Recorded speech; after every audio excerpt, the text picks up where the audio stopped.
श्री रामावतार की कथा। जब जब होई धर्म कई हानि, बाढ़ही असुर अधम अभिमानी, करही अनीति जाई नहीं बरनी, सिद्धहि विप्रधेनु सुर धरनी। तब तब प्रभु धरी विविध शरीरा, हरहि कृपा निधि सज्जन पीरा। असुर मारी थापहि सुरन्ह, राखहि निज श्रुति सेतु, जग विस्तारहि विशद जस राम जन्म कर हेतु। अपनी इस प्रतिज्ञा के अनुसार अकारण करुणा वरुणालय भक्त वत्सल भगवान श्री रामचंद्र जी 4 रूप धारण करके श्री अयोध्यापति चक्रवर्ती महाराज धीराज श्री दशरथ जी के पुत्र के रूप में चैत्र शुक्ल नवमी को अवतारित हुए। महारानी श्री कौशल्या जी को कुक्षी से, श्री राम श्री कैकेयी जी की कुक्षी से, श्री भरत श्री सुमित्रा जी की कुक्षी से श्री लक्ष्मण और शत्रुघ्न प्रकट हुए। यथा समय जात कर्म नामकरण चूड़ाकरण यज्ञोपवीतादि संस्कार सानंद संपन्न हुए। श्री राम किशोर अवस्था में प्रवेश करते हैं और जय ही विधि सुखी हो ही पूर लोगा, करही कृपा निधि सोई संजोगा, आयसु मागी करही पुर काजा, देखी चरित हर्षई मन राजा। इसी हर्षो उल्लास के बीच एक दिन श्री विश्वामित्र जी आते हैं और श्री दशरथ जी महाराज से अपने यज्ञ रक्षणार्थ श्री राम जी एवं श्री लक्ष्मण जी को मांग ले जाते हैं। यज्ञ में विघ्न डालने वाले ताड़का, मारीच, सुबाहु आदि असंख्य राक्षसों का सहज ही श्री राम और लक्ष्मण ने वध कर डाला। यज्ञ निर्विघ्न समाप्त हुआ। फिर श्री विश्वामित्र जी के साथ जनकपुर में श्री सीता जी का स्वयंवर श्री विश्वामित्र जी के साथ जनकपुर में श्री सीता जी का स्वयंवर देखने के निमित्त जाकर विशाल शंभु धनु, जिसे त्रैलोक्य के भटमानी वीर डिगा भी न सके थे, उसे श्री राम ने मध्य से ऐसे तोड़ डाला जैसे मतवाला हाथी कमल नाल को तोड़ डालता है। पश्चात यह शुभ समाचार श्री अयोध्या भेजा गया और श्री दशरथ जी आए तो बारात लेकर श्री राम के ब्याह के लिए, परंतु ब्याह हो गया चारों राजकुमारों का। अपनी वृद्धा अवस्था का आभास पाकर श्री दशरथ जी महाराज ने उत्तम गुणों से युक्त और सत्य पराक्रम वाले सद्गुणशाली अपने प्रियतम ज्येष्ठ श्रेष्ठ पुत्र श्री राम को, जो प्रजा के हित में संलग्न रहने वाले थे, प्रजा वर्ग का हित करने की इच्छा से प्रेमवश युवराज पद अभिषिक्त करना चाहा। तदंतर श्री राम के राज्याभिषेक की तैयारियां देखकर रानी कैकेयी ने, जिसे पहले ही वर दिया जा चुका था, देव माया से मोहित होकर मंथरा से उकसाई जाकर राजा से यह वर मांगा कि श्री राम का निर्वासन, वनवास और भरत का राज्याभिषेक हो। कैकेयी का प्रिय करने के लिए पिता की आज्ञा के अनुसार इनकी प्रतिज्ञा का पालन करते हुए वीर श्री राम वन को चले। विदेह वंश वैजयंती मिथिलेश राज नंदनी श्री राम प्रिया श्री जानकी एवं श्री सुमित्रा नंदन लक्ष्मण भी प्रेमवश प्रभु के साथ चल दिए। उस समय पिता श्री दशरथ जी ने अपना सारथी भेजकर पूर्ववासियों ने स्वयं साथ जाकर दूर तक उनका अनुसरण किया। श्री श्रृंगवेरपुर में गंगा तट पर अपने प्रिय सखा निषाद राजगुह के पास पहुंचकर धर्मात्मा श्री राम ने सारथी सुमंत्र जी को अयोध्या के लिए विदा कर दिया। निषाद राज, गुह, लक्ष्मण और सीता के साथ श्री राम मार्ग में बहुत जल वाली अनेक नदियों को पार करके एक वन से दूसरे वन को गए। महर्षि भरद्वाज जी का दर्शन कर गुह को वापस कर उन्होंने महर्षि वाल्मीकि जी का दर्शन किया और उनकी आज्ञा से चित्रकूट पहुंचकर वहां वे तीनों देवता और गंधर्वों के समान वन में नाना प्रकार की लीलाएं करते हुए एक रमणीय पर्णकुटी बनाकर उसमें सानंद रहने लगे। पुत्र शोक में श्री दशरथ जी के स्वर्ग गमन के पश्चात श्री वशिष्ठ आदि प्रमुख ब्राह्मणों द्वारा राज्य संचालन के लिए नियुक्त किए जाने पर भी महाबलशाली वीर भरत ने राज्य की कामना न करके पूज्य श्री राम को प्रसन्न करने के लिए वन को ही प्रस्थान किया और वहां पहुंचकर ज्येष्ठ भ्राता श्री राम से ये प्रार्थना की, धर्मज्ञ आप ही राजा हो, परंतु महान यशस्वी श्री राम ने भी पिता के आदेश का पालन करते हुए राज्य की अभिलाषा न की और भरत के मांगने पर उन भरताग्रज ने राज्य के लिए न्यास चिन्ह रूप में अपनी खड़ाऊ भरत को देकर उन्हें बार बार आग्रह करके लौटा दिया। श्री भरत ने श्री राम के चरणों का स्पर्श किया और श्री राम के आगमन की प्रतीक्षा करते हुए वे नंदीग्राम में रहकर राज्य कार्य संभालने लगे।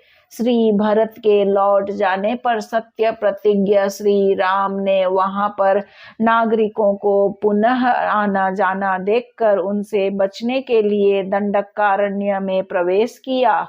उस महान वन में पहुंचने पर महावीर श्री राम ने विराध नामक राक्षस को मारकर श्री सरभंग, सुतीक्ष्ण, अगस्त्य आदि मुनियों का दर्शन किया। श्री राम ने दंडकारण्यवासी अग्नि के समान तेजस्वी उन ऋषियों को राक्षसों के मारने का वचन दिया और संग्राम में उनके वध की प्रतिज्ञा की। इसके पश्चात वहां ही रहते हुए श्री राम ने इच्छा अनुसार रूप बनाने वाली स्थान निवासिनी शूर्पणखा नाम की राक्षसी को लक्ष्मण के द्वारा उसके नाक कान काट कर कुरूप कर दिया।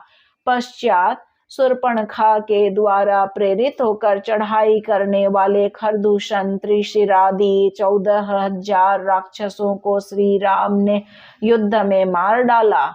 तदंतर राक्षसेंद्र रावण ने प्रतिशोध की भावना से मारीचि की सहायता से श्री जानकी जी का अपहरण कर लिया और श्री जानकी जी को लेकर जाते समय मार्ग में विघ्न डालने के लिए श्री जटायु जी को आहत कर दिया। पितृवत पूज्य जटायु के द्वारा ही श्री राम जी को श्री जानकी जी का पता मिला। तब अपनी गोद में प्राण त्यागे हुए श्री जटायु का अग्नि संस्कार वन में श्री सीता जी को ढूंढते हुए उन्होंने कबंध नामक राक्षस को देखा तो उसे भी तत्काल मारकर शुभ गति प्रदान की। कबंध के द्वारा संकेत पाकर श्री राम परम भागवती सबरी जी के यहाँ गए। उसने इनका पूजन किया। श्री राम ने सबरी का मातृवत सम्मान किया, उत्तम गति प्रदान की और फिर सबरी के संकेत अनुसार श्री हनुमान जी से मिलकर सुग्रीव जी के से मित्रता की और सुग्रीव के कथा अनुसार संग्राम में बाली को मारकर उसके राज्य पर श्री राम ने सुग्रीव को ही बैठा दिया। तब उन वानर राज सुग्रीव ने भी सभी वानरों को बुलाकर श्री जानकी जी का पता लगाने के लिए भेजा। संपाति नामक गिद्धि के पता बताने पर महाबलवान श्री हनुमान जी 100 योजन विस्तार वाले क्षार समुद्र को कूद कर लांग गए। वहां रावण पालित लंकापुरी में पहुंचकर उन्होंने अशोक वाटिका में श्री सीता जी को चिंता मग्न देखा। तब उन विदेह नंदिनी को पहचान मुद्रिका देकर श्री राम का संदेश सुनाया और उन्हें सांत्वना देकर उन्होंने वाटिका का विध्वंस कर डाला। साथ ही अक्षय कुमार आदि असंख्य राक्षसों का संहार कर डाला। इसके बाद में वे जानबूझकर पकड़ में आ गए। श्री ब्रह्मा जी के वरदान से अपने को ब्रह्मपाश से छूटा हुआ जानकर भी वीर हनुमान जी ने अपने को बांधने वाले उन राक्षसों का अपराध स्वेच्छा अनुसार सह लिया। तत्पश्चात मिथिलेश कुमारी सीता के स्थान के अतिरिक्त समस्त लंका को जलाकर वे महाकपि श्री हनुमान जी श्री राम को प्रिय संदेश सुनाने के लिए लंका से लौट आए और श्री राम जी की प्रदक्षिणा कर श्री जानकी जी का पता बताया। इस अंतर असंख्य वानर सेना को साथ लेकर श्री राम ने महासागर के तट पर सूर्य के समान तेजस्वी बाणों से समुद्र को क्षुब्ध किया। तब नदीपति समुद्र ने अपने को प्रकट कर दिया। फिर समुद्र के ही कहने से श्री राम ने नल नील से पुल निर्माण कराया। उसी पुल से लंकापुरी में जाकर रावण को सदल बल मार कर भगवान राम ने श्री जानकी जी को प्राप्त किया। साध्वी सीता ने अपनी अग्नि परीक्षा दी। इसके बाद अग्नि के कहने से श्री राम ने श्री सीता को निसंकल्प माना। महात्मा श्री रामचंद्र के इस कर्म से देवता और ऋषियों सहित चराचर त्रिभुवन संतुष्ट हो गया। फिर सभी देवताओं से पूजित होकर श्री राम बहुत प्रसन्न हुए और राक्षस राज विभीषण जी को लंका के राज्य पर अभिषिक्त करके तथा स्वयं देवताओं से वर पाकर और मरे हुए वानरों को जीवन दिलाकर अपने सभी साथियों के साथ पुष्पक विमान पर चढ़कर अयोध्या के लिए प्रस्थित हुए। भरद्वाज मुनि के आश्रम पर पहुंचकर सबको आराम देने वाले सत्य पराक्रमी श्री राम ने भरत के पास हनुमान जी को भेजा। पुनः श्री हनुमान जी श्री अवध का समाचार पाकर भरद्वाज आश्रम से अयोध्या के लिए प्रस्थित हुए। श्री अयोध्या पहुंचकर श्री अवधवासियों के उमड़ते हुए अनुराग को देखकर अमित रूप प्रगटे ते ही काला, जथा जोग मिले सब ही कृपाला। पश्चात श्री वशिष्ठ जी के आदेश अनुसार शुभ घड़ी में श्री राम भद्रजु राज्य सिंहासन आसीन हुए। श्री राम जी के सिंहासन पर बैठते ही त्रैलोक्य परम आनंदित हो गया। भगवान श्री राम ने सुदीर्घ काल तक पृथ्वी पर अभूतपूर्व सुशासन स्थापित किया। उनके राज्य में प्रजा मात्र तापत्रय से सर्वथा मुक्त थी। आज भी राम राज्य को आदर्श माना जाता है। श्री रामा अवतार यहाँ पर संपूर्ण हुआ। अब आगे की कथा में हम सुनेंगे श्री कृष्णा अवतार की कथा। श्रीमन्नारायण नारायण नारायण भजमन हरि नारायण नारायण नारायण बोलो हरि नारायण नारायण नारायण।